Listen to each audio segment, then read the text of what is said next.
اصطلاح پرکاربرد انگلیسی که هر کدوم تو موقعیت‌های خودشون پرکاربردن و خیلی ازشون استفاده میکنن. اولین اصطلاح The sky is the limit. The sky is the limit یعنی هیچ حد و مرزی وجود نداره. هیچ حد و مرزی برای اینکه مثلا بگی دیگه مثلا تو همون حرفه‌ای که هستم تا اینجا بسته، دیگه بیشتر از این نمیتونم پیشرفت کنم.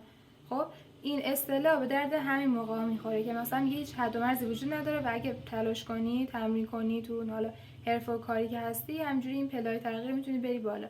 مثلا if you keep practicing this hard the sky is the limit for your career. اگه همجوری همینقدر سخت به تمرین کردن ادامه بدی، هیچ حد و مرزی وجود نداره، یعنی همجوری میتونی بری بالا و بالاتر. اصطلاح بعدی مثلا برای همین جام جهانی میتونستیم ازش استفاده کنیم. The game was the bomb. The game was the bomb یعنی بازی هیجان انگیزی بود، بازی معرکه و عالی و فوق العاده ای بود دیگه، یعنی بازی که دیگه خیلی دوستش داشتین و از این اصطلاح استفاده میکنین.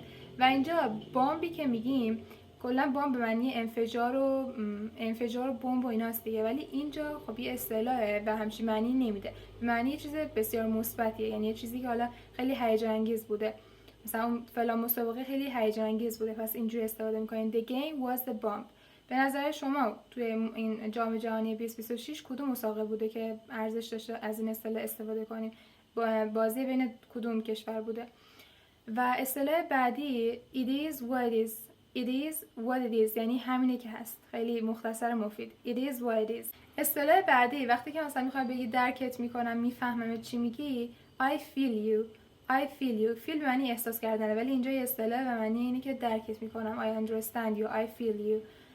اصطلاح بعدی زمانی که مثلا یه فردی مثلا دوستت داره در مورد چیز خیلی بدیهی صحبت میکنه که تو قبلا تجربه اون کار داشتی، یا مثلا در مورد اون مثلا حالا در مورد اون رشته ورزشی هر چیه، در مورد اون قضیه خیلی خوب میدونی، مثلا مثل چی؟ من الان مثلا قوانین والیبال خیلی خوب میدونم، مثلا زیر بامش رو مثلا خیلی خوب و عالی میدونم.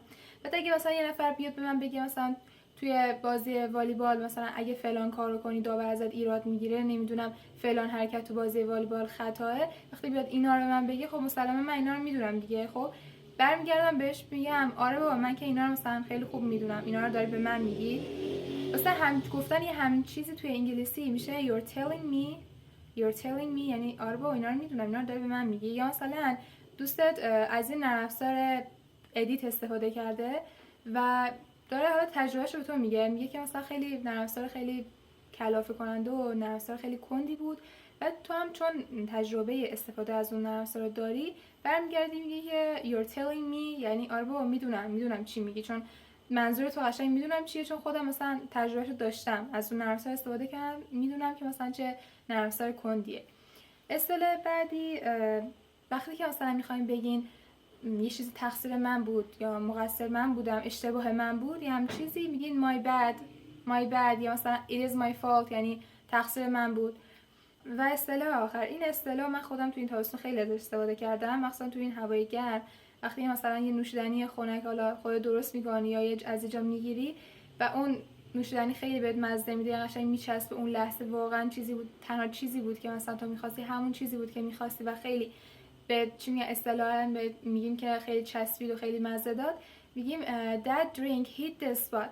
that drink hit the spot یعنی نوشیدنی همون چیزی بود که می‌خواستم. حالا این اصطلاح هیت دسپات رو صرفا فقط برای نوشیدنی نمیتونیم، یعنی فقط واسه نوشیدنی نیست، میتونید در مورد چیزهای دیگه هم بیانش کنیم. مثلا that food hit the spot یعنی اون غذا همون چیزی بود که میخواستم توی اون لحظه، همون چیزی بود که واقعا بهش نیاز داشتم. یا مثلا خسته ای، خب بعد دوستت میگه که چیه you look tired، خیلی اصلا خسته به نظر میرسی، you should take a 20 minute nap یعنی بهتر یه چرت 20 دقیقه‌ای داشته باشی. بعد یه چرتی میزنی و بلند میشی میگی that quick nap really hit the spot